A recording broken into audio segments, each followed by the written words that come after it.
Good evening, good evening, good evening बेटा। Good evening जी, good evening, good evening, good evening, good evening.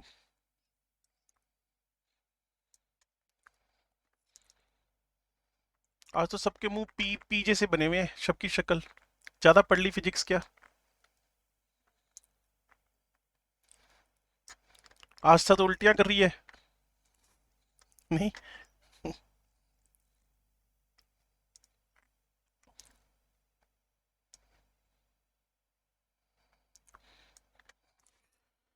हाँ भाई, शुरू करें अपना गेम।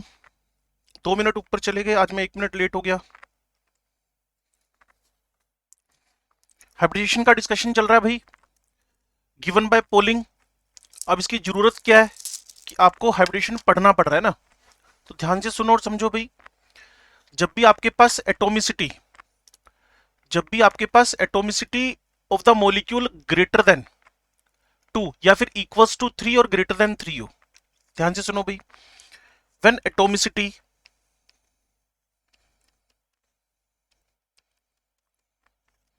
इसमें रीजन लिख लेना, रीजन ऑफ, ऐसा थोड़ा सा ना सिंक्रोनाइज लगेगी बातें फिर। रीजन ऑफ हाइब्रिडेशन लिख लेना, रीजन ऑफ द हाइब्रिडेशन और नीड ऑफ हाइब्रिडेशन, ये लिख लेना ना। इसकी नीड क्या है, फिर इसका रीजन क्या है। तो इसमें लिखना when the atomicity when atomicity of the molecule is equals to और ग्रेटर देन 3। जब भी किसी मॉलिक्यूल की एटोमिसिटी इक्वल्स टू और ग्रेटर देन 3 हो, then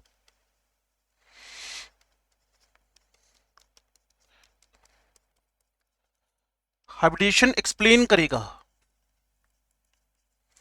hybridisation explains the bond angle, geometry,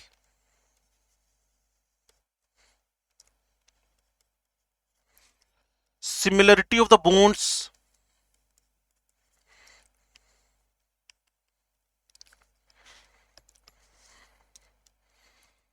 similarity of the bonds etcetera. तो अगर किसी मॉलिक्यूल की एटोमिसिटी 3 या 3 से ज्यादा हो, तो उसकी बॉन्डिंग समझानी हो, उसका शेप समझाना हो, स्ट्रक्चर समझाना हो, ज्योमेट्री समझानी हो, बॉन्ड एंगल समझाना हो, तो फिर आपके पास तरीका, तो आपके पास मेथड एक ही है, वो है हाइब्रिडेशन। इसके अलावा आपके पास कोई तरीका ही नहीं बनता है।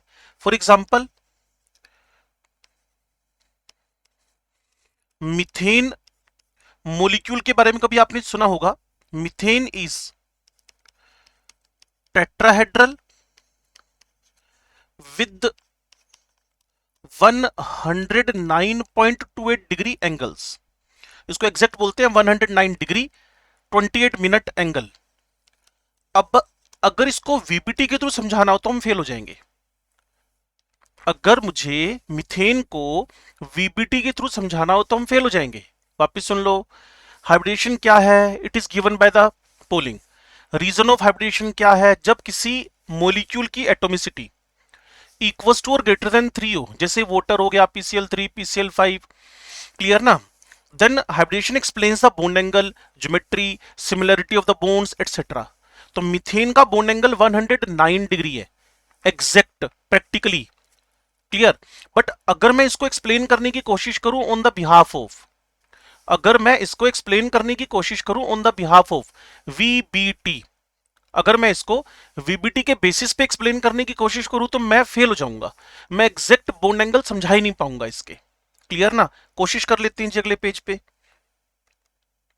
Methane on the behalf of methane on the behalf of VBT. VBT की टैगलाइन क्या है, आपको याद है? Very good, sharing of unpaired electrons. Unpaired electrons की शेयरिंग हमारे पास इसकी टैगलाइन है। अच्छा जी, कार्बन के बारे में जानते हो, what is the valency of carbon? ठीक है जी, 1s2 2s1 2px1, 2p y1, 2p z1। ठीक होगी बात। अब हाइड्रोजन वैसे सेंट्रल तो कार्बन की होना चाहिए और कार्बन सेंट्रल है भी, ठीक है ना। तो कार्बन के आउटर मोस्ट में आपके पास एक एस ऑर्बिटल है, एक आपके पास एस ऑर्बिटल है कार्बन के आउटर मोस्ट में, तीन आपके पास अगर आपको दिख रहे हो तो बहुत अच्छी बात है, वीबीटी आप पढ़े पढ़ाए बनते हो, ठीक है जी। ये सारे के सारे कैसे पढ़े हुए हैं? Unpaired unpaired unpaired unpaired. क्या सारे बच्चे जानते हैं कि पी ऑर्बिटल एक दूसरे के साथ 120 डिग्री पे होते हैं? चलो, बहुत बढ़िया बात, आपने मुझे बिल्कुल ठीक कहा। अब मैं इसके साथ ना 4 हाइड्रोजन लेकर आ रहा हूं फॉर द ओवरलैपिंग। मैं 4 हाइड्रोजन लेकर आ रहा हूं ओवरलैपिंग के लिए अकॉर्डिंग टू वीबीटी। मैंने साफ लिखा है, मैं हाइब्रिडेशन के बेसिस पे मीथेन समझाने की कोशिश नहीं कर रहा, एक बार पुराने मॉडल को चला रहा हूं। अगर मैं मीथेन समझा पाया तो हम हाइब्रिडेशन नहीं पढ़ेंगे। अब टेस्ट में आए नहीं आए अलग बात है, हम पढ़ेंगे नहीं। अगर हम वीबीटी बेस पे एक्सप्लेन करके तो हम नहीं पढ़ेंगे, हमारा सिलेबस खत्म आज। क्लियर? अगर हम नहीं समझ पाए on the behalf of VBT तो फिर हमें आगे पढ़ना पड़ेगा, मजबूरी है हमारी। देख लेते हैं क्या होता है आज। तो अंशिता चाहती है कि वीबीटी बेस पे भगवान का एक्सप्लेन हो जाए यार, है ना, झंझट ही खत्म हो जाए। चलो चेक कर लेते हैं, अंशिता भगवान को प्रसाद बांट के आएगी अगर ये वीबीटी बेसिस पे एक्सप्लेन हो जाए तो। देखते हैं भगवान क्या कर रहे हैं।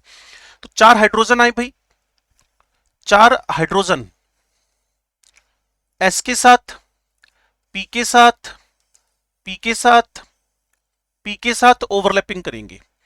यहां ओवरलैप हो गया, ये भी ओवरलैप हो गया, ये भी ओवरलैप हो गया, और यहां एक ओवरलैपिंग हो गई। क्योंकि हाइड्रोजन का शेप तो सबको पता है, 1s1 फुटबॉल जैसा है, स्फेरिकल है। तो इसमें 3 बॉन्ड कार्बन हाइड्रोजन के बने। वो अगर आप सुन पा रहे हो तो कार्बन ने पी अवेलेबल करवाया और हाइड्रोजन ने एस अवेलेबल करवाया, और एक बॉन्ड कार्बन ने अवेलेबल करवाया पी, और दूसरा हाइड्रोजन, ये मेरी गलती है, एक इसने पी अवेलेबल करवाया, यार क्या लिखा जा रहा है, एस और एस। अब एक बार फिर नजर मारो मॉलिक्यूल पे, वापस इसको दूसरी बार बोल रहा हूं। कार्बन का आउटर मोस्ट शेल चेक करो, पहला टर्न। इसके पास 4 अनपेड इलेक्ट्रॉन है, एक है एस में, 3 है पी में, एक है एस है, 3 है पी में। चलो, अब एक एस इनकमिंग हाइड्रोजन के साथ एस एस ओवरलैपिंग करेगा, कार्बन का एस और हाइड्रोजन का S, S S overlapping, sigma bond बन गया। बाकी 3 कार्बन वाले जो एक दूसरे के परपेंडिकुलर हैं, वो एक एक करके हाइड्रोजन के साथ ओवरलैपिंग कर लेंगे। आपको अगर पता चला तो बहुत अच्छी बात है।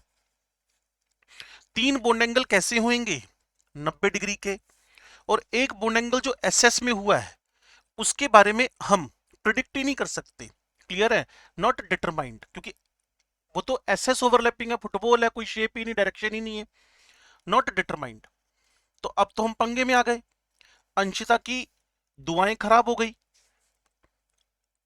अंशिता सोच रही थी वीबीटी बेसिस पे एक्सप्लेन हो जाए, लेकिन नहीं हो पा रहा एक्सप्लेन, क्योंकि मैंने आपको क्या बताया, स्पेक्ट्रोस्कोपिक लेवल पे जब मीथेन का बॉन्ड एंगल चेक हुआ, स्पेक्ट्रोस्कोपिक लेवल पे जब मीथेन का बॉन्ड एंगल चेक हुआ तो वो निकला 109 डिग्री 28 मिनट, 109 डिग्री 0.28 मिनट, और सारे के सारे सीएच बॉन्ड सेम थे। यहां तो बड़ा पंगा हो रहा है, 3 बॉन्ड एसपी ओवरलैपिंग वाले और एक बॉन्ड एसएस ओवरलैपिंग वाला है। चलो इस झंझट को भी मान लें कि हो रहा होएगा, लेकिन जो एंगल आ रहे हैं ना वो तो जस्ट डिफरेंट फ्रॉम एक्चुअल आ रहे हैं। These are different, these are different from actual, these are different from actual। जो एक्चुअल में मुझे हाइब्रिडेशन वीपीटी से बॉन्ड एंगल बने वो एक्चुअल डेटा से मैच नहीं कर रहा, तो हमें हाइब्रिडेशन पढ़ना ही पड़ेगा, पढ़ाना ही पड़ेगा। समझ पा रहे हैं मैं क्या बोल रहा हूं? ठीक है भाई। तो कुल मिलाकर सबसे पहली बात, हाइब्रिडेशन क्या हुआ, ये मिक्सिंग है। वीबीटी और हाइब्रिडेशन का डिफरेंस बता दूं, बड़ा सिंपल सा डिफरेंस है। वीबीटी में प्योर ऑर्बिटल यूज होते हैं, अपनी इंडिविजुअल आइडेंटिटी खत्म नहीं करते। वीबीटी में प्योर ऑर्बिटल, एस का पी से, पी का पी से, पी का डी से, डी का डी से, ये प्योर ऑर्बिटल यूज होते हैं कभी भी। अपनी इंडिविजुअल आइडेंटिटी देखो ऐसी रहे थे, इन्होंने अपनी इंडिविजुअल आइडेंटिटी लूज थोड़ी की, एस स्फेरिकल रहा, पी डंबल रहा, बात खत्म। क्लियर ना? मान लो आपका दोस्त आपको फोन कर रहा है, हाँ जी आज क्या बना हुआ है, तो आप बोलो आज दाल और चावल बने हुए हैं। अच्छा तुम दाल चावल खा रहे हो? हाँ जी दाल और चावल बने, दाल चावल खाएंगे मिक्स करके। अच्छा आपने कहा दाल अलग चावल अलग, अपनी इंडिविजुअल आइडेंटिटी मेंटेन रखिए, मिक्स कर दो फिर भी। अगले दिन फिर आपके दोस्त ने फोन किया, हाँ भाई क्या बना आज, तो आप बोलोगे आज खिचड़ी बनी है। उसने कहा क्या फर्क है, कल भी तो यही बना था, कल भी तूने दाल चावल ही खाए थे ना, लेकिन अब कुकिंग से पहले दाल और चावल मिक्स कर लिए, उसका नया नाम आ गया है।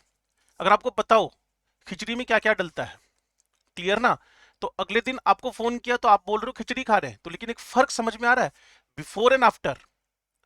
अगर बनाने से पहले मिक्स कर दो तो खिचड़ी, और बनाने के बाद मिक्स कर दो तो इंडिविजुअल आइडेंटिटी मेंटेन है। तो पहले दिन का फोन वीबीटी और दूसरे दिन का फोन हाइब्रिडेशन है, मिक्सिंग है। अपनी इंडिविजुअल आइडेंटिटी लूज कर देते हैं, एस स्फेरिकल नहीं रहता, पी डंबल नहीं रहता, डी डबल डंबल नहीं रहता, सब एक ही शेप के हो जाते हैं।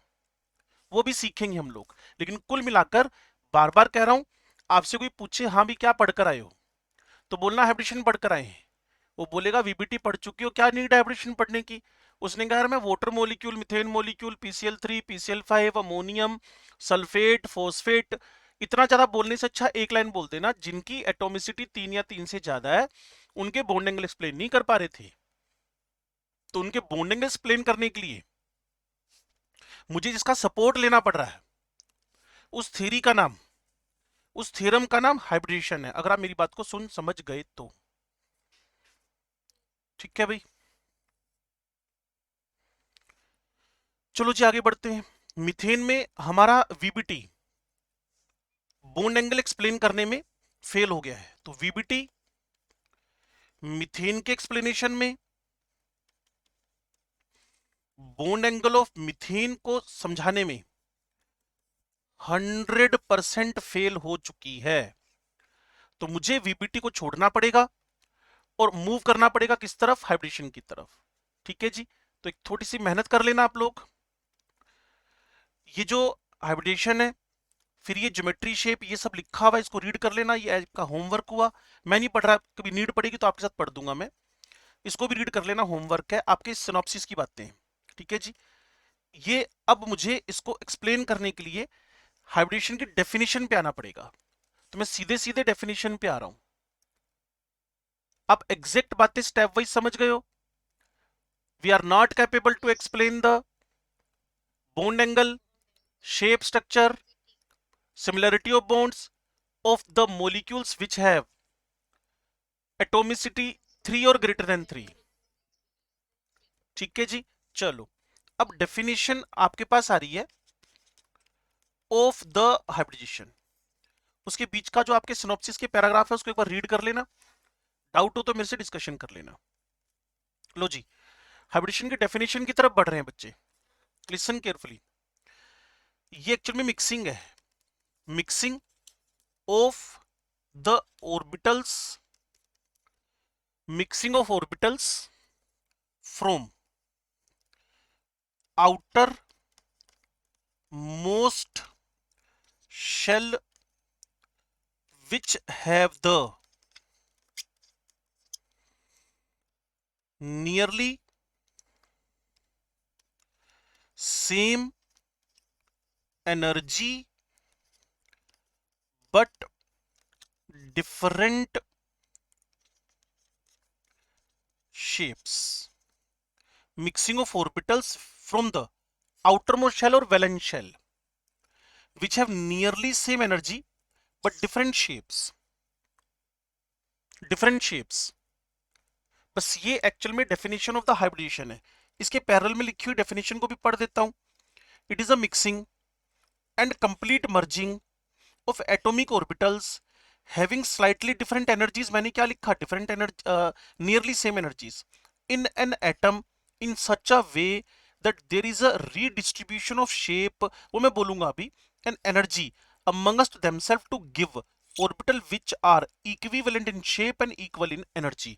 इसको बोलते हैं हम लोग हाइब्रिडाइजेशन। अब वर्डिंग सुनो, mixing of orbitals from outermost shell which have nearly same energies but different shapes after mixing or hybridization.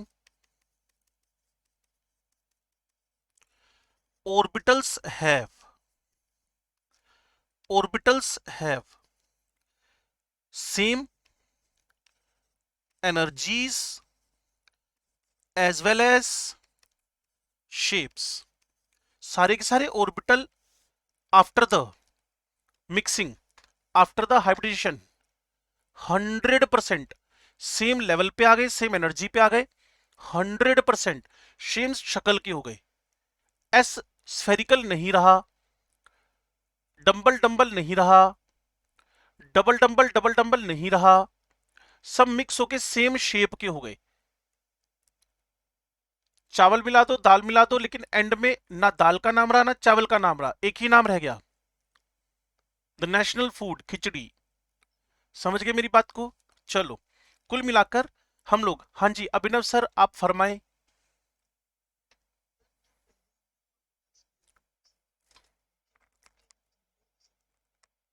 नहीं, उसमें नियरली सेम होती तो एच आई कैसे बनता?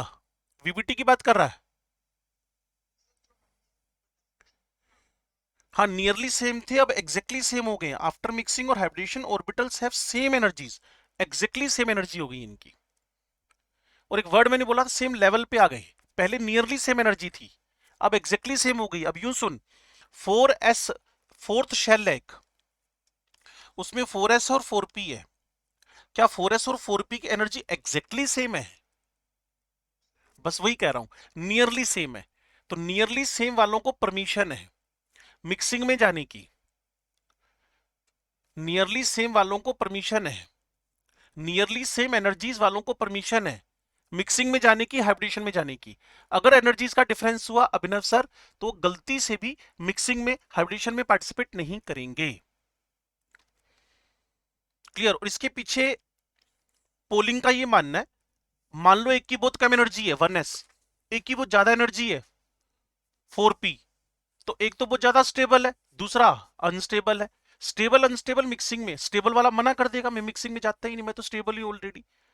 दैट्स वाई हमें एक बात माननी पड़ती है कि जो ऑर्बिटल नियरली सेम एनर्जीज वाले हैं, वो मिलकर जब नए ऑर्बिटल्स बनाएंगे तो उनकी एनर्जी एग्जैक्टली सेम होनी चाहिए और एग्जैक्टली उनके शेप्स भी सेम होनी चाहिए। इसको बोलते हैं redistribution of energies and shapes. तभी एक वर्ड डला था ना वहां, रीडिस्ट्रीब्यूशन। ठीक है, इस बात को समझने का तरीका ये हो सकता है, एग्जाम्पल, एक एस, 3p, एक का नाम x, एक का नाम y, एक का नाम z, बिना टेंशन के किसी को भी x y z बोल दो, जब तक सामने से इंस्ट्रक्शन ना हो।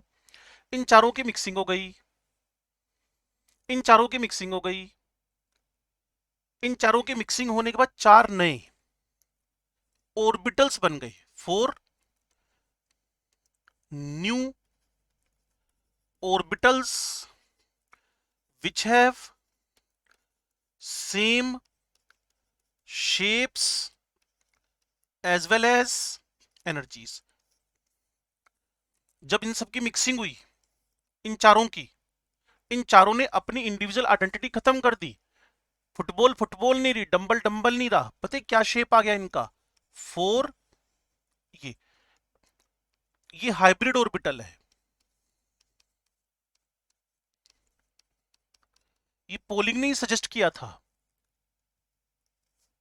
स्फेरिकल शेप गायब, डंबल शेप गायब। कितने मिक्स हुए थे? 4। कितने नए बने? 4। कैसे मिक्स हुए थे? Unpaired unpaired unpaired unpaired unpaired. मान लो इसमें अनपेयर्ड अनपेयर्ड अनपेयर्ड अनपेयर्ड है, तो बनने वाले चार भी अनपेयर्ड अनपेयर्ड अनपेयर्ड ही होंगे। मैं इसके लिए एक बड़ी परफेक्ट सी लाइन बोलता हूं बच्चों को ना, मेरे से 25 बार बुलवा लो, लेकिन एक बार तो दिमाग में जानी चाहिए एटलीस्ट।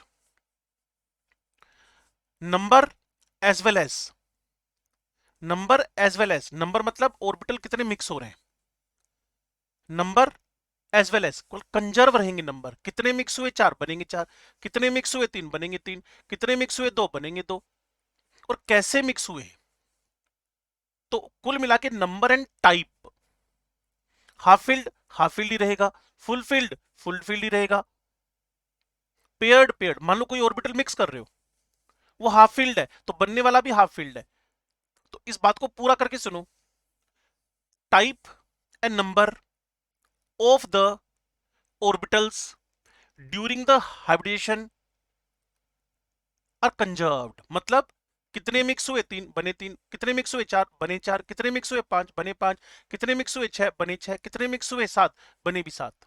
कैसे मिक्स हुए, हाफ फील्ड बने भी हाफ फील्ड, कैसे मिक्स हुए, फुल फील्ड एंड एम्प्टी, तो बने भी half filled full filled empty. तो type and number of the orbitals during the hybridisation remains conserved, remains same, type and number, type and number. Type से मतलब क्या, मैं बार बार बोल रहा हूं कि अगर कोई हाफ फील्ड है तो हाफ फील्ड ही रहेगा, फुल फील्ड है फुल फील्ड रहेगा, और कोई एम्प्टी है तो वो एम्प्टी ही रहेगा। तो एक बार फिर सीक्वेंस बनाते हैं। क्या पढ़ रहे हो बच्चे? कहते केमिस्ट्री में, वो तो पता ही है, नई बात करो कुछ। क्लियर? कहते जी हम केमिकल बॉन्डिंग के अंदर कोवलेंट बॉन्ड को समझाने के लिए वीबीटी पढ़ रहे थे, वीबीटी फेल हो गई। मीथेन इथेन प्रोपेन को समझाने में, वाटर को अमोनिया को समझाने में, पीसीएल3 पीसीएल5 को समझाने में, सल्फेट को फॉस्फेट को समझाने में, जहां एटोमिसिटी 3 या 3 से ज्यादा थी, वहां वीबीटी ने हाथ खड़े कर दिए। कहते जी हम नहीं समझा सकते अब। उसके बाद हमें एक पोलिंग ने कॉन्सेप्ट दिया जो हमें समझाएगा कि बॉन्ड एंगल कैसे एक्सप्लेन करना है। हमने मीथेन में वीबीटी लगा के देखी थी। क्लियर ना? हम तो प्रसाद बांटने वाले थे 11 रुपए का अंशिता के सहयोग से, लेकिन फेल हो गए हम लोग ना, प्रसाद सक्सेसफुल हुआ ही नहीं। क्यों? क्योंकि हमने देखा बॉन्ड एंगल 90 आ रहे हैं, एक्चुअल तो 109 डिग्री के, तो हम फेल हो गए। तो ठीक है, फिर हाइब्रिडेशन पढ़ना ही पड़ेगा, आज हम सिलेबस एंड नहीं कर पाएंगे। क्लियर? प्रसाद अंशिता कहती 501 का कर लेते, मैंने कहा 5001 का कर लेते, फिर भी बॉन्ड एंगल 90 रहना था, क्या करें। क्लियर ना? फिर डेफिनेशन आ गई। डेफिनेशन में mixing of orbital from the outer most shell आएगा which have the nearly same energies but different shapes, but after mixing they have the 100% same shapes as well as 100% same energies. और इसमें एक line में बार बार बोले जा रहा हूं, अगर आपके दिमाग तक पहुंच रही हो, number and type of orbital remains same, conserved, मतलब जितने मिक्स होंगे उतने बनेंगे, और जैसे मिक्स होंगे वैसे बनेंगे।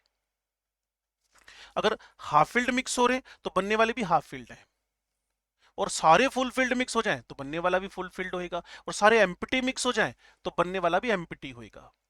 क्या ऐसा हो सकता है? होता ही है।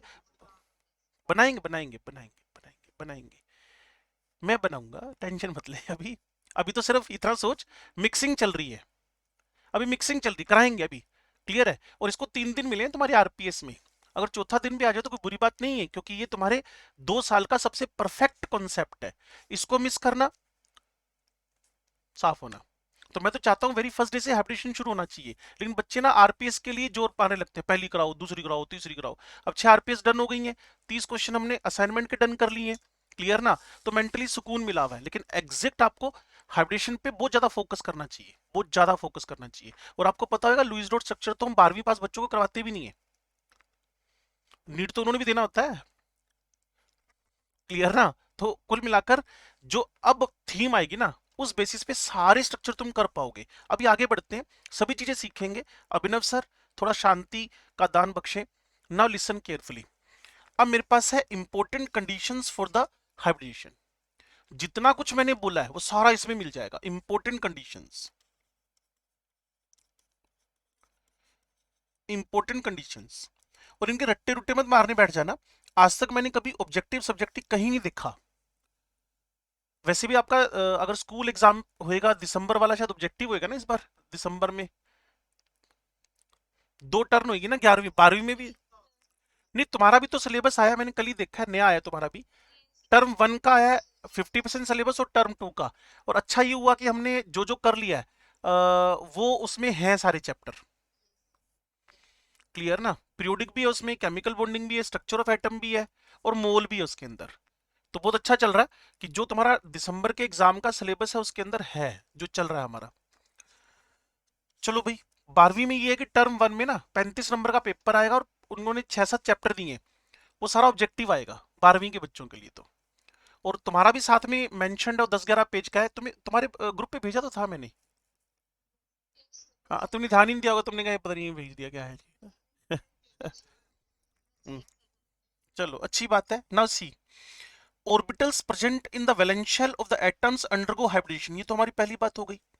ऑर्बिटल कौन पार्टिसिपेट करेगा?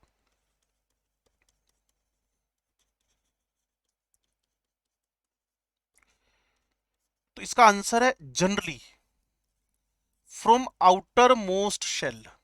Generally from outer most shell, पहली बात हो गई। अब इसका जवाब पूछ ली, क्यों, ऐसा क्यों? तो आप बोलोगे यार उनकी ना एनर्जीज नियरली सेम है, that's why these are permitted. कोई पूछे आउटर मोस्ट शेल के ऑर्बिटल ही क्यों पार्टिसिपेट कर रहे हैं भाई और बहनों, तो आप आंसर क्या दोगे? उसकी वजह एक ही है, these have the nearly same energies.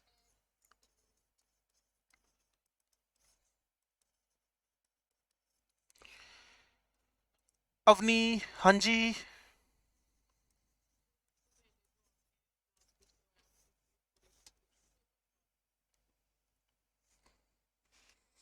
अ, एक सेकंड रुकोगी, मैं रिदम टूट जाएगी फिर ना। चलो, the orbitals undergoing hybridisation should have almost equal energy. चलो जिसका नंबर 1 और 2 इकट्ठा ही हो गया काम। इसके रट्टे नहीं मारने, इसलिए इसको समरी बना दूंगा एक लाइन की सिर्फ, और बोलूंगा डेफिनेशन पढ़ लो, इसको भी पढ़ने की नीड नहीं है इंपॉर्टेंट कंडीशंस को। क्लियर ना? It is not necessary that only half filled orbital participate in the, वो तो मैं बोल चुका हूं, energy as well as energy as well as type. तो ये बोलने की नीड नहीं है ना कि हाफ फील्ड पार्टिसिपेट कर, भी ऑर्बिटल पार्टिसिपेट कर रहा है। क्लियर?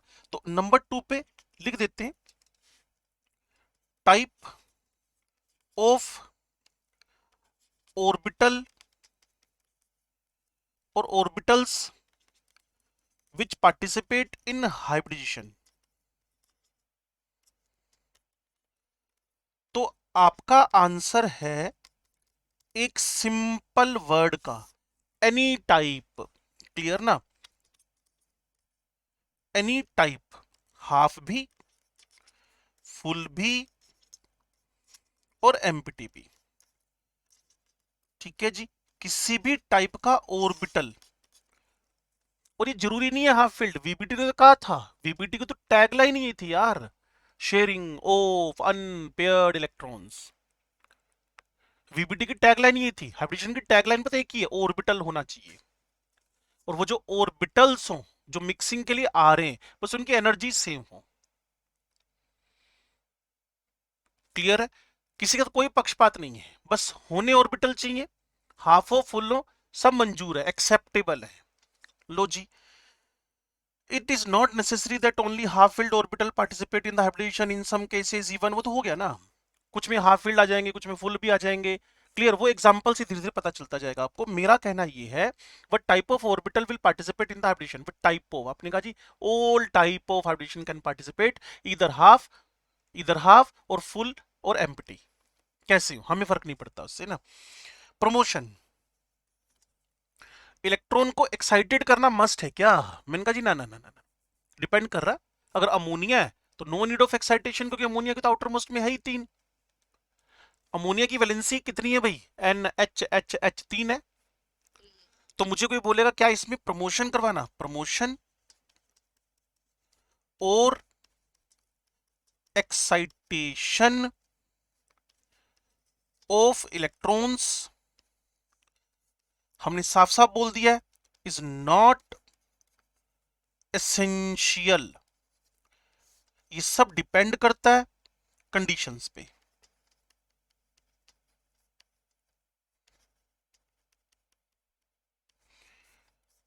डिपेंड करता है कंडीशंस पे, कहते कैसे? मैंने कहा एग्जांपल में आओ मेरे साथ, मैं समझा देता हूं आपको। और आप ना इस बात को 100% गारंटी है अगले 2 मिनट में ही सीख जाओगे। क्या किसी मॉलिक्यूल में प्रमोशन करवाना जरूरी है क्या? मैं अब आपको अगले पेज पे बता रहा हूं कि जरूरी है कि नहीं। सुनो भाई, if ground state valency equals to the molecular valency,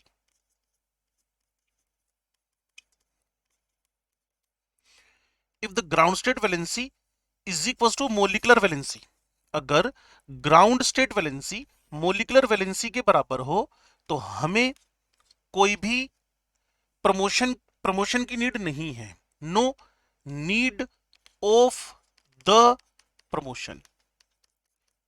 हमें प्रमोशन नहीं करवाना, हमें एक्साइटेशन नहीं करवाना। कहते समझाओ। ये अमोनिया भाई, अमोनिया की ग्राउंड स्टेट वैलेंसी कितनी है?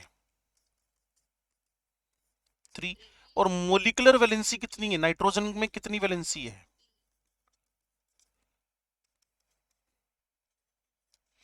तो क्या इसमें मैं प्रमोशन करवाऊं? नो। अच्छा जी, मीथेन में प्रमोशन करवाऊं?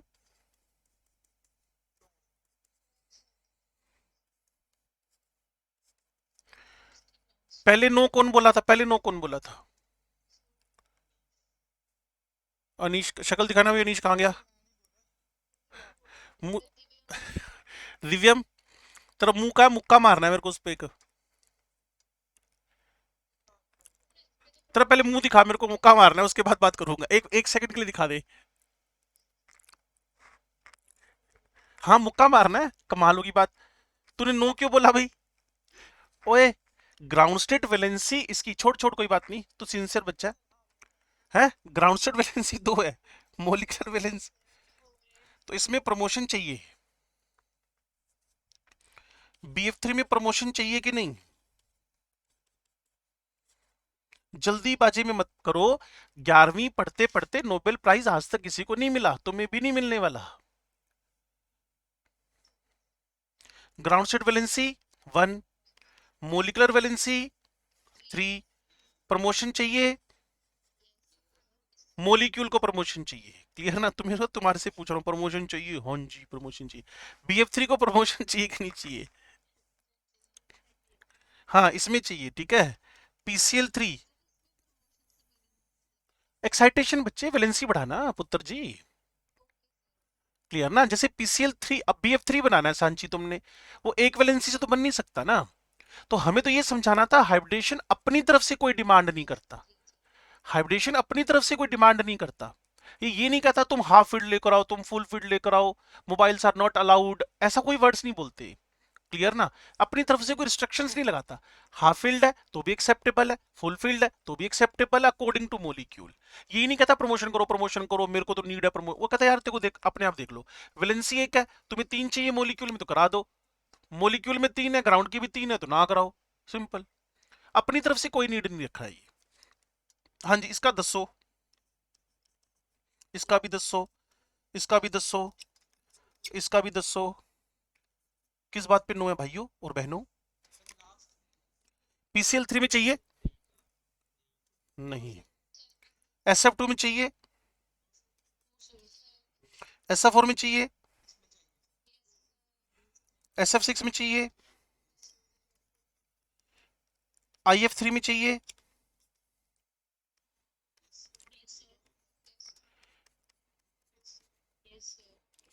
चलो मैं IF3, IF5, IF7 को इंडिविजुअली पूछता हूँ। पार्थ सर से बात हो रही है। पार्थ सर आप बताएं, IF3 के अंदर प्रमोशन चाहिए कि नहीं, एक्साइटेशन होगा कि नहीं? हे पार्थ भारद्वाज, हे हे पुत्र, IF3 के अंदर प्रमोशन होगा कि नहीं? वैसे तो बोलता रहता है, आज इसकी बोलती मत हो रखी है। क्या बात है, देखो पार्थ। हाँ पार्थ, लानत मिल रही है, सोच ले। चलो, ये कनेक्टिंग करने की कोशिश कर रहा है, शायद इसको ना नेटवर्क में दिक्कत है। निहारिका, निहारिका। हाँ बोलो पुत्र जी, नींद से अगर उठे हो तो IF3 में प्रमोशन चाहिए कि नहीं?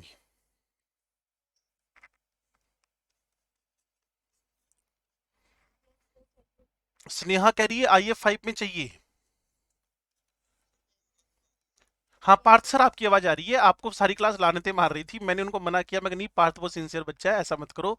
पार्थ की कनेक्टिविटी का इश्यू होगा। मैं तुम्हारा फेवर कर रहा था फुली।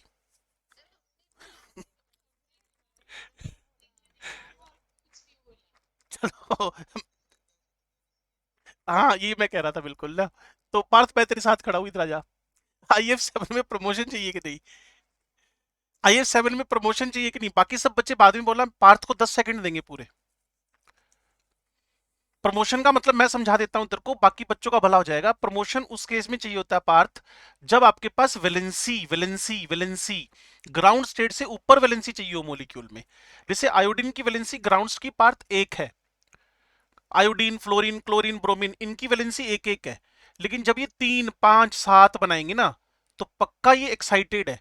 तो जब भी ऐसा कोई केस मिल जाए, इस पूरी थ्योरी के ड्यूरिंग ही मैंने सारी बात बता दी तुम्हें कि IF7 में प्रमोशन ऑफ इलेक्ट्रॉन रिक्वायर्ड है या नहीं।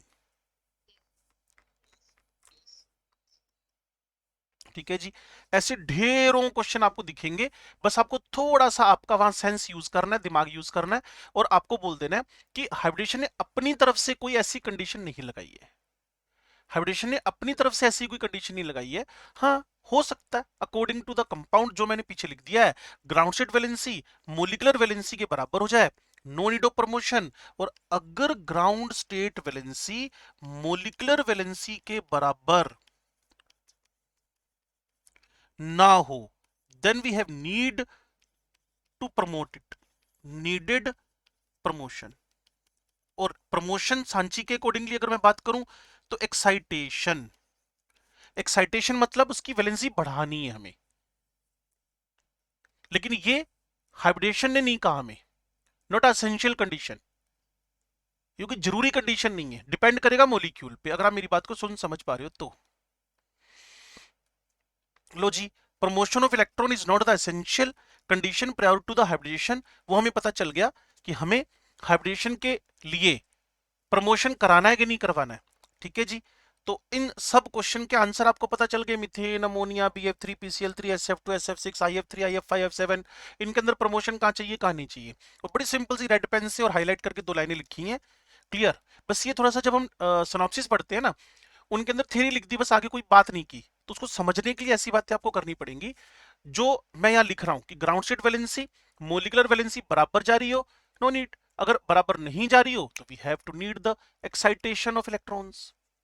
लेकिन मैं फिर आपसे कह रहा हूं ये हाइब्रिडेशन की डिमांड नहीं है, ये मोलिक्यूल का स्ट्रक्चर ड्रॉ करने के लिए हमें करना पड़ेगा। अब बच्चे कहते हैं सर ये एक्साइटेशन की एनर्जी आएगी कहां से, क्लियर। वो जो पहला बॉन्ड बनेगा ना, उससे जो एनर्जी रिलीज होगी वही काम आ जाएगी। चेक कर लें, the energy required for excitation. तो मैं कौन सा पॉइंट चल रहा था आपका, ये थर्ड के बाद फोर्थ लिख लेते हैं। Fourth point, energy needed for promotion, for promotion और एक्साइटेशन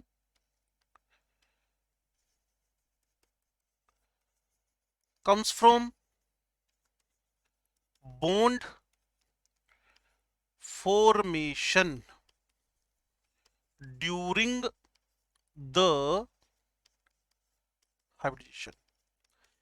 एटलीस्ट एक बॉन्ड तो बोरोन बनाता ही है ना, एटलीस्ट एक बॉन्ड तो बोरोन बनाता ही है ना, एटलीस्ट एक बॉन्ड तो बोरोन बनाता ही है ना, 2 बॉन्ड कार्बन तो बनाता ही है ना। फॉस्फोरस 3 बॉन्ड तो एटलीस्ट बनाता ही है ना ग्राउंड स्टेट में। अब बॉन्ड बनेंगे तो 9वें दिन में भी आज एक ही बात चलेगी, 9वें दिन भी क्या कि जब बॉन्ड बनता है तो एनर्जी रिलीज होती है, जब बॉन्ड बनता है तो एनर्जी रिलीज होती है, वही एनर्जी का कुछ पार्ट यूज हो रहा है। चेक करें, energy required for excitation of electron become available when the combining atom approaches each other, because energy is released when they approaches each other for bond formation। मैंने words थोड़े आसान कर दिए। That's why hybridization never takes place in isolated atoms but occurs only at the time of bond formation। मैंने बिल्कुल सही से words कर दिए। Energy needed for promotion comes from the bond formation during the hybridization। कोई बोलेगा carbon की hybrid state बताओ, मैंने कहा क्या पूछ रहा भाई, कार्बन की कौन सी हाइब्रिड स्टेट होती है। वो तो हमारे हाइब्रिडेशन की सबसे पहली डिमांड थी कि हाइब्रिडेशन चाहिए ही वहां जब मिनिमम 3 एटम्स हो। यार आइसोलेटेड एटम में हाइब्रिडेशन कैसी अजीब सी बात है। कोई बोलेगा बोरोन का हाइब्रिडेशन बताओ, मैंने कहा बोरोन मतलब क्या। कोई बोलेगा आयरन का हाइब्रिडेशन बताओ, मैंने कहा यार पोल क्या रहा है, आइसोलेटेड एटम में हाइब्रिडेशन की नीड ही नहीं है। No need of hybridisation in the isolated, ये बात अपने आप में इतनी फनी है ना, बोलने में अजीब लगती है। क्या बोल क्या रहे हो यार, क्योंकि आपको पता है जब एटोमिसिटी 3 या 3 से ज्यादा होगी then we have need to write the concept of hybridisation, otherwise no need.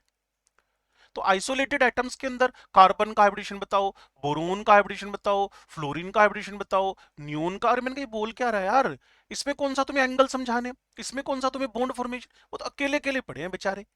Isolated atoms के अंदर मुझे हाइब्रिडेशन की नीड नहीं है। अगर कहीं ट्रू फॉल्स का स्टेटमेंट फंसे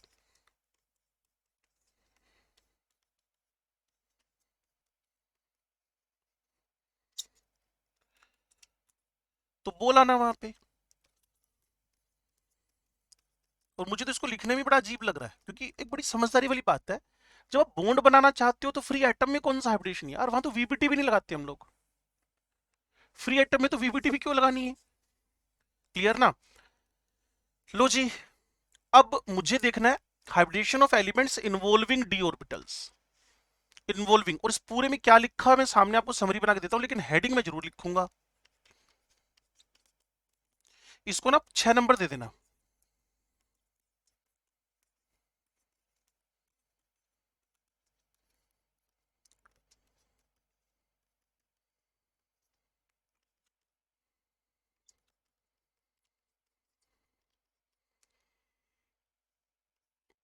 और इस पूरी बात का कॉन्सेप्ट इतना ही होएगा कि जिनकी एनर्जी नियरली सेम हो वही पार्टिसिपेट कर सकते हैं। और तुम्हारा ना स्ट्रक्चर ऑफ एटम इसमें बड़ी हेल्प करेगा, तुम्हारी स्ट्रक्चर ऑफ एटम बड़ी हेल्प करेगा। मुझे थोड़ा सा गाइड करना भी ध्यान से ना। Energy difference of n-1 d and ns orbitals. n-1 d and ns orbital किसी को पता है? कॉपर में और क्रोमियम में इलेक्ट्रॉन इनमें जंप करते रहते हैं एक दूसरे के अंदर। Chromium and copper was the exceptional cases of electron configuration. ऐसा क्यों हुआ था? ऐसा क्यों हुआ था? क्योंकि इन दोनों की एनर्जी का डिफरेंस, हाँ हाँ, इन दोनों की एनर्जी का डिफरेंस वेरी वेरी लेस था। Energy difference of these two shells कैसा है जी? Very low. इसीलिए इनमें इलेक्ट्रॉन का एक्सचेंज पॉसिबल है, लिख सकता हूं इस बात को।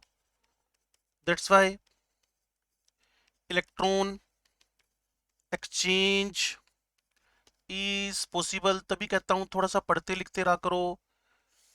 कभी भी क्वांटिटी आर से मत अपने आप को कंपेयर करो, मैं 10 घंटे पढ़ता हूँ, मैं 50 घंटे पढ़ती हूँ।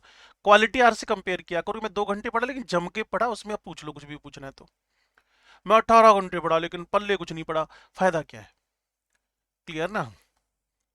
तो energy difference of n-1 d and ns, और ये मैं आज नहीं बोल रहा, ये आज से 2 महीने पहले की बात है। स्ट्रक्चर ऑफ एटम में क्रोमियम कॉपर के अंदर इलेक्ट्रॉन एक दूसरे में इजिली एक्सचेंज हो सकते हैं। That's why electron exchange is possible in दोनों के अंदर। अब सोचो, अगर एनर्जी डिफरेंस लो है तो पोलिंग इसको हाइब्रिडेशन के लिए एक्सेप्ट कर लेगा। अगर एनर्जी डिफरेंस कम है तो पोलिंग इनको एक्सेप्ट कर लेगा, किसके लिए? For the hybridisation. मैंने क्या बोला था? इट इज द हाइब्रिडेशन की डेफिनेशन फिर बोल रहा हूं, हाइब्रिडेशन की डेफिनेशन फिर बोल रहा हूं, it is the mixing of those orbitals which have the nearly same energies. तो भाई अगर n-1 d ns np वाले ऑर्बिटल्स हैं तो मुझे इनको मिक्सिंग करवाने में कोई भी दिक्कत नहीं है। इनके अंदर हाइब्रिडेशन हो सकता है। अगर n-1d एग्जांपल दूं, ये मान लो 3d है, ये 4s है, ये 4p है, तो ठीक है, वैलिड है। क्यों वैलिड है? क्योंकि इनकी दोनों की, तीनों की, चारों की एनर्जीज नियरली सेम है। हाँ लेस है, मतलब नियरली सेम है, डिफरेंस लेस है, डिफरेंस नियरली सेम एनर्जीज है, those are permissible for the mixing. अगर आप मेरी बात को एग्जैक्टली सुन समझ पा रहे हो तो ठीक है जी। अब थोड़ा सा ध्यान से सुनो। अगर मैं 3p लिख दूं और इधर से 4s लिख दूं, चलो 3d भी लिख देता हूं, 4s लिख दूं और इधर 4p लिख दूं, ध्यान से सुनना, ये आपको कॉन्सेप्चुअली देखना है। इन तीनों तक तो मुझे कोई दिक्कत नहीं थी, मुझे दिक्कत इस 3p और 4s 4p में आ गई। इस 3p का 4s 4p के साथ एनर्जी गैप हाँ, आप समझ गए वर्ड को, क्लियर है। तो मुझे इसको एक बार यहां से रब करना है, फिर आपको बताना है कि n-1 अगर p हो और इधर से ns-np हो, तो इन डी तो जानबूझ के लिखा नहीं ना, डी तो ऊपर लिख दिया ना, डी हो तो परमिसिबल है ही, n-1 डी तो मैंने अब तभी तो रब किया ना। हाँ, ये हाइपोथेटिकल आगे लिखूंगा ना, mixing is not possible, clear ना। अगर n-1 पीओ ns-np वाला सेट हो पूरा की पूरा, इनका जो एनर्जी डिफरेंस है अभी बच्चों ने बताया था मुझे, तो लार्ज है, और अब हमें परमिशन नहीं मिलेगी, अब हमें हाइब्रिडेशन में एंट्री करने की परमिशन नहीं मिलेगी। मिक्सिंग अब आप नॉट पॉसिबल नहीं लिखोगे, इम्पॉसिबल लिखोगे, डिफिकल्ट नहीं लिखोगे, इम्पॉसिबल लिखोगे। तो कोई बहुत ज्यादा तामझाम नहीं है। अगर मेरे पास ns, अब इसको समरी बनाता हूं, ध्यान से सुनना, अब इसकी जो मैं समरी बना रहा हूं उसको ध्यान से देखना। अगर ns np ndo, तो भाई ये तो सारे आउटर मोस्ट शेल के हैं, इसको रेड पेन से लिख रहा हूं भाई मैं, और इसकी जगह मैं फिक्स करता हूं इस साइड में, यहां इसका समरी बना रहा हूं, ns np ndo, तो बच्चे स्मार्ट होने चाहिए, सारे के सारे आउटर मोस्ट शेल है, मिक्सिंग की परमिशन मिल गई, सारे आउटर मोस्ट शेल हैं, डेफिनेशन लग गई लिटरली। अगर n-1 dio ns npo, फिर परमिशन मिल गई।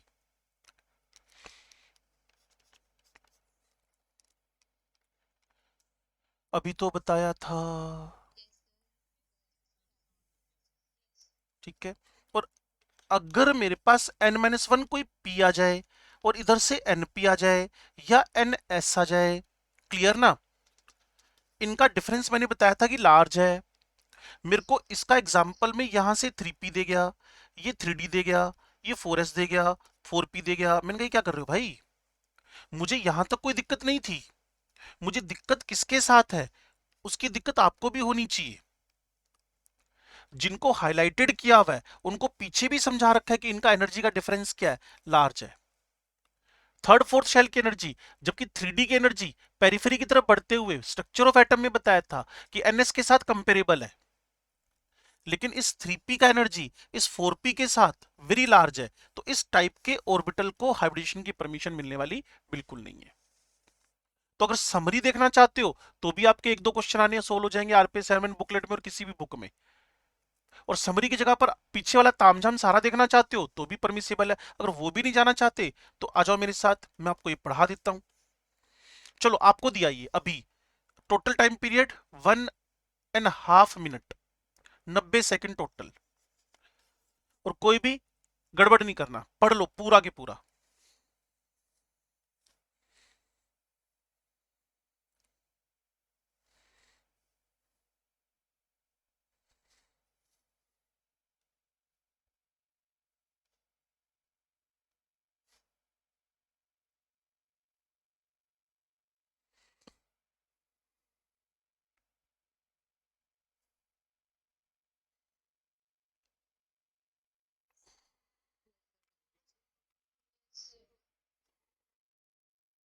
कोई है ऐसी महान आत्मा जो मुझे बोले सर समझा दो, एक्सक्यूज मी सर। अभिनव हाथ जोड़ रहा था, समझा दो सर। और कोई बंदा, और जो अपनी वीडियो ऑन नहीं कर रहा वो सब क्लास से बाहर हो रहे हैं।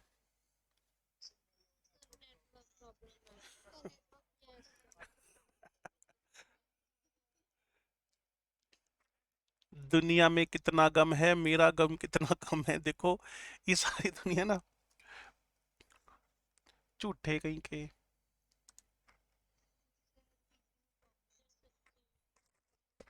क्या कह रहा है पार्थ सर?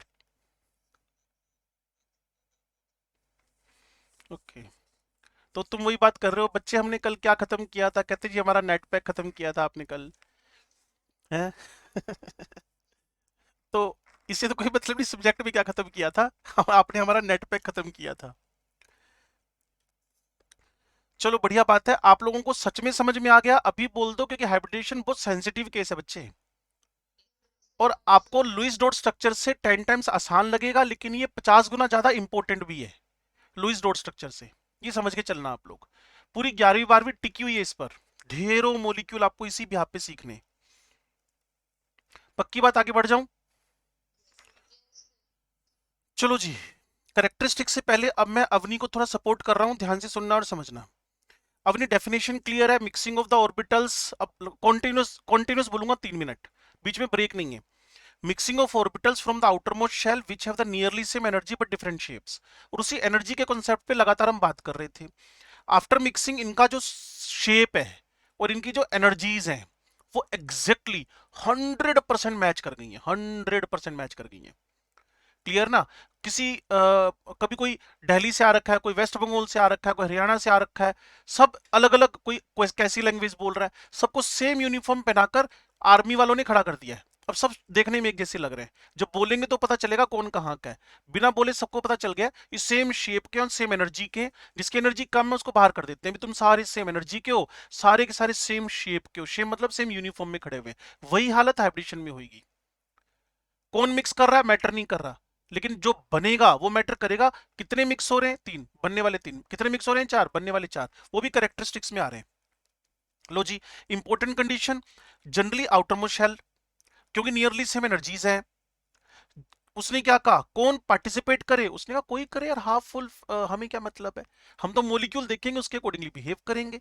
प्रमोशन और एक्साइटेशन क्या एसेंशियल कंडीशन है? आपने कहा ना ना, डिपेंड करता है। मोलिकुलर वैलेंसी और ग्राउंड स्टेट वैलेंसी मैच कर रहे हैं? कहते जी मैच कर रहे हैं, नो नीड। सर मैच नहीं कर रहे, मैच नहीं कर रहे, ओके करवाओ प्रमोशन एक्साइटेशन, क्योंकि एक्साइटेशन मतलब उसकी वैलेंसी उतनी तो लानी पड़ेगी जितनी पीसीएल5 में है। ग्राउंड स्टेट में 3 है ओरिजिनली, तो पीसीएल5 में 5 है, तो मुझे प्रमोशन एक्साइटेशन करवाना पड़ेगा। फिर ये प्रमोशन की एनर्जी कहां से आ रही है? कहते हैं जब पहला दूसरा बॉन्ड बनते हैं ना, उनसे आती है प्रमोशन की एनर्जी। और प्रमोशन की एनर्जी, इसीलिए टोटल एनर्जी कम हो जाएगी। वो बाद की बात है, क्योंकि चुराया तो आपने उसी में से ना जो पहले निकली थी एनर्जी। मान लो पहला बॉन्ड बना, 50 किलो जूल निकल गई, उसी 50 में से 10 किलो जूल एक्साइटेशन में आ गई, फिर दूसरा बॉन्ड बन गया। जो और निकली उसे तीसरा, अगर अगर कंडीशन है तो। इसलिए आइसोलेटेड एटम्स के अंदर हाइब्रिडेशन की कोई चांस नहीं है। Hybridisation of element involving d orbital, वो मैंने समरी में बता दिया आपको। n-1 NsNp हो परमिसेबल है, अदरवाइज नहीं है। 90 सेकंड आपको पैराग्राफ पढ़ने के लिए दिए थे और आपने कहा जी कोई प्रॉब्लम नहीं है, तो बहुत अच्छी बात है। चलो, करेक्टरिस्टिक्स ऑफ हाइब्रिडेशन की बात कर रहा हूं बच्चे, ध्यान से सीखना और समझना। इसमें सारी बातें तुम्हें ऑलरेडी पता है। Number of hybrid orbital obtain is equal to the total number of pure atomic orbital undergoes hybridisation, ये तो मैंने बताया आपको। तो इसको मैं अपनी तरफ से लिख दूं, number and type of orbitals remains unchanged। इसका मतलब क्या हुआ? अगर दो प्योर ऑर्बिटल हैं, प्योर समझते हो ना, प्योर ऑर्बिटल, मिक्सिंग मतलब हाइब्रिड नहीं हो रखे, तो उतने ही आपके पास हाइब्रिड ऑर्बिटल बनेंगे। तो जितने प्योर हैं उतनी हाइब्रिड है। और इसको 20 मिनट पहले समझाया था आपको। एक एस 3 पे मिक्स हो रहे हैं, 4 थे, नए बनने वाले भी क्या है? 4 ही हैं। तो before and after mixing, before and after mixing the number as well as type, half full empty, remains, clear है, unchanged। तो अगर मेरे पास ये दोनों हाफ फिल्ड थे, तो बनने वाले भी कैसे होंगे? Half filled. ठीक है जी, तो इसलिए number and type of orbital remains unchanged. The hybrid orbital are oriented in a space, ये बात जरूरी है। जो हाइब्रिड ऑर्बिटल बने हुए ना बच्चे, उनका मैक्सिमम डिस्टेंस पे, ऑर्बिटल का मतलब क्या है आपको अगर पता हो तो?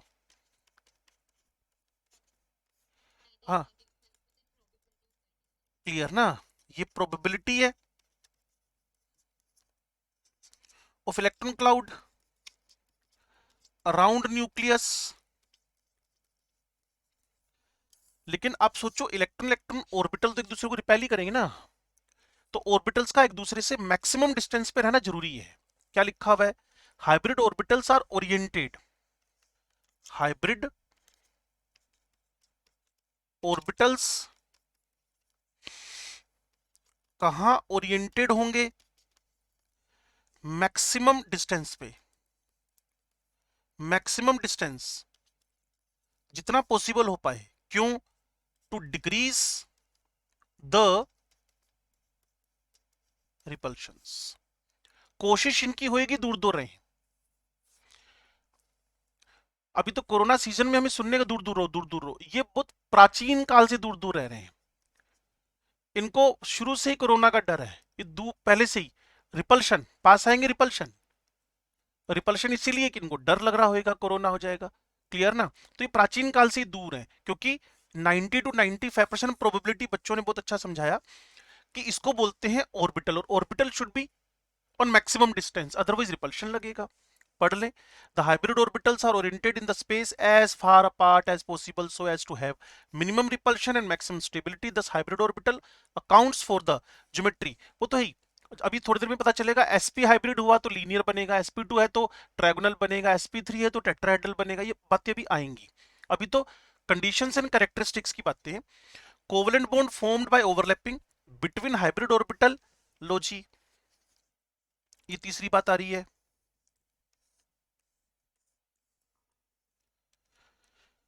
Always hybrid orbital always form the sigma bond. उनमें साइड नहीं है ना।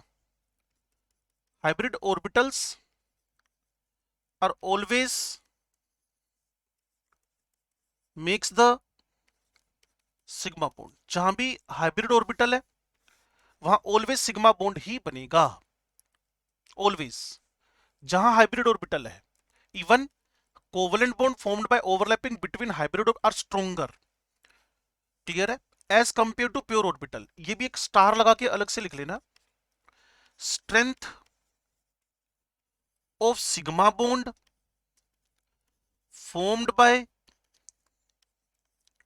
hybrid orbital is greater than sigma bond formed by pure orbital.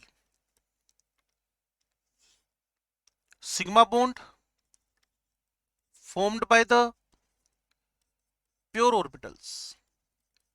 अगर किसी प्योर ऑर्बिटल ने सिग्मा बॉन्ड बनाया है, उसके कंपैरिजन में अगर किसी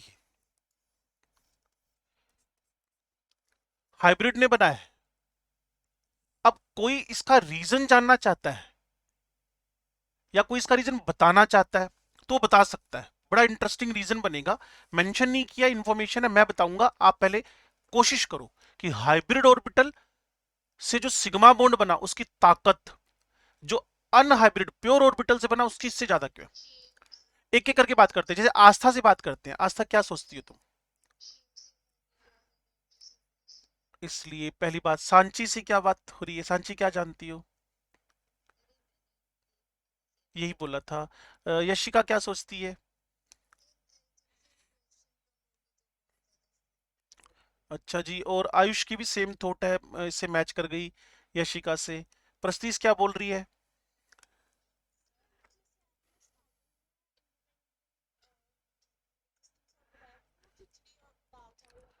हाँ हाँ हाँ हाँ हाँ।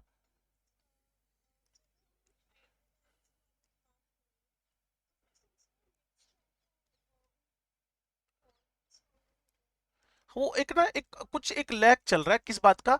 वो जो लॉजिक सबको पसंद नहीं आ रहा। मतलब आप बोल तो रहे हो लेकिन ना पच खुद ही नहीं रहा। भी हम बोल तो रहे हैं लेकिन मजा नहीं आ रहा बात का ना। देखो, बोल तो सारे रहे हैं, आप कोशिश कर रहे हो कि कोई ना कोई चीज भिड़ जाए बस जाकर। अब सुनो ध्यान से, मेरी बात को सुनो। जब हाइब्रिड ऑर्बिटल बनता है, ध्यान से सुनना, तो मिनिमम कितने एटम चाहिए होते हैं? मिनिमम, है ना? तो कितने न्यूक्लियस मिनिमम वहां एग्जिस्ट कर रहे होंगे? मिनिमम तीन ना, मिनिमम तीन, मिनिमम तीन। जबकि जब तुम प्योर ऑर्बिटल लेके चलते हो तो एस एस दो न्यूक्लियस है, एच एफ दो न्यूक्लियस, वहां वहां दो न्यूक्लियस, और वहां तो दो से ऊपर है भी नहीं। अब सोचो, दो न्यूक्लियस के बीच में जब क्लाउड बॉन्डेड हो, और जब मिनिमम तीन न्यूक्लियस के बीच में क्लाउड बॉन्डेड हो।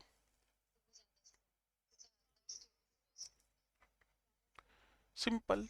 तो इसका रीजन है more nucleus have the more hold on electron cloud, इसलिए स्ट्रेंथ क्या हो गई है, बढ़ गई है। हाइब्रिड है ना ये, मिक्सिंग है ना ये। इसमें ना प्रेस्टीज की बात को आगे आप कैरी फॉरवर्ड कर सकते थे कि मिक्स्ड है और उसके अंदर न्यूक्लियस ज्यादा है, तो उनका न्यूक्लियस पे होल्ड, क्लाउड पे होल्ड ज्यादा है, और जितना इलेक्ट्रॉन क्लाउड पे होल्ड बढ़ेगा उतना स्ट्रेंथ बढ़ेगी।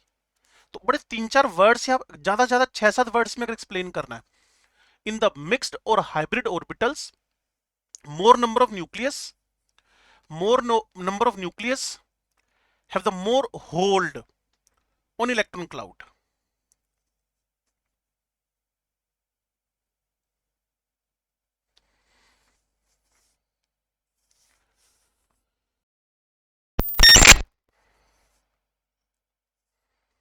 More hold on the electron cloud, more nucleus more hold, ये 4 वर्ड्स हो सकते थे। मोर न्यूक्लियस मोर होल्ड, ये 4 वर्ड्स हो सकते थे। चलो जी, hybrid orbital show the axial overlapping sigma बताया जा चुका है, और हाइब्रिड ऑर्बिटल का सिंबल और शेप ऐसा है गुब्बारे जैसा, जैसे तुम्हारे सामने दिख रहा है, बलून जैसा शेप है इसका।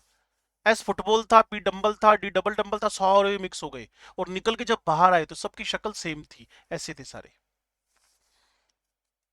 इसके बाद हाइब्रिडेशन का डिटर्मिनेशन होगा, तो आपको कंडीशंस कंडीशंस एंड कैरेक्टरिस्टिक्स को समराइज करके 3-4 रिवीजन कर देने। उसके बाद methods to find the hybrid state का पहला तरीका बता रहा हूं, क्योंकि मेरे पास अभी टाइम है अप्रोक्सीमेट 2 से 2.5 मिनट, तो हम इसको कर रहे हैं काम, क्योंकि हाइब्रिडेशन पे कोई भी हमें ढील नहीं चाहिए।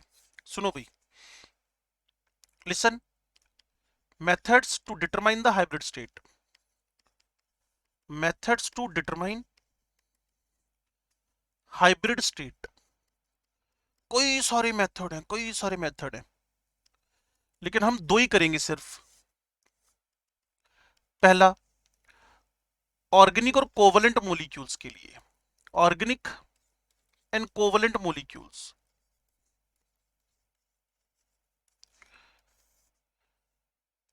N number of hybrid orbitals होंगे, number of hybrid capital N, N number of hybrid orbitals होंगे, N number of hybrid orbitals होंगे। यहां आपको क्या गिनने हैं, sigma plus lone pair of electrons around the central atom, around the central atom. Central पहचानने की कोई भी ट्रिक नहीं है, बस सेंट्रल को अगर देखना है तुम लोगों ने, तो तरीका मैंने बताया था, वैलेंसी ज्यादा हो, साइज में लार्ज हो, लेस इलेक्ट्रोनेगेटिव हो, ऐसा कुछ हो तो वो पक्का सेंट्रल बन जाएगा। लो जी,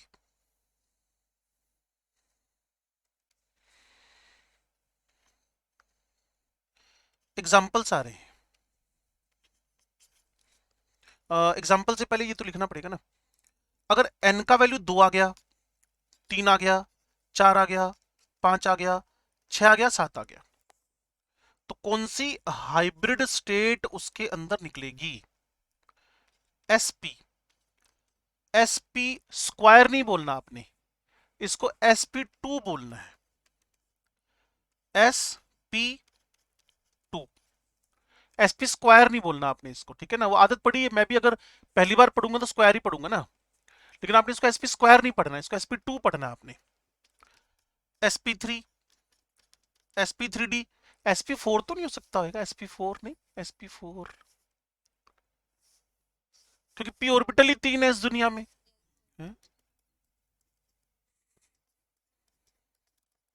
लो जी, अगर सिग्मा और लोन पेयर का सम 2 आ जाए तो हाइब्रिड सेट sp है, 3 आ जाए तो sp2 है, 4 आ जाए sp3 है, 5 आ जाए sp3d है, 6 आ जाए sp3d2 है, 7 आ जाए sp3d3 है। ये मिस्टेक है। तो हाईएस्ट 2 मॉलिक्यूल की प्रैक्टिस करके क्लास फ्री कर देता हूं, क्योंकि थोड़ा सा टाइम ज्यादा हो गया। अब 2 मॉलिक्यूल की प्रैक्टिस कराऊंगा, सिर्फ 2 की। ये मैंने मीथेन लिखा। हाउ मेनी,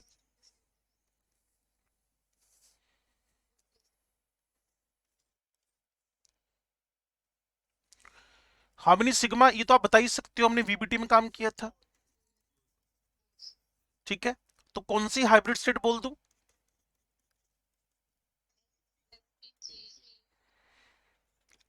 चलो लास्ट एंड फाइनल, आज का लास्ट एंड फाइनल। बाकी कल इसी काम पे लगेगा आधा घंटा हम लोगों को, दूसरा मेथड भी सीखना है। इस कार्बन के और इस कार्बन के नंबर ऑफ सिग्मा बॉन्ड गिनो।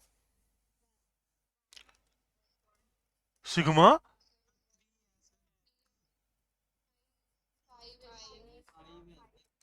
अरे ए,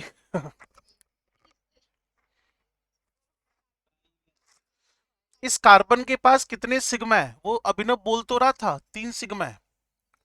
टोटल नहीं मांगे यार, कार्बन के अराउंड मांगे। तुम एक्चुअल में ना थोड़े से पढ़ने में कमजोर पड़ते हो।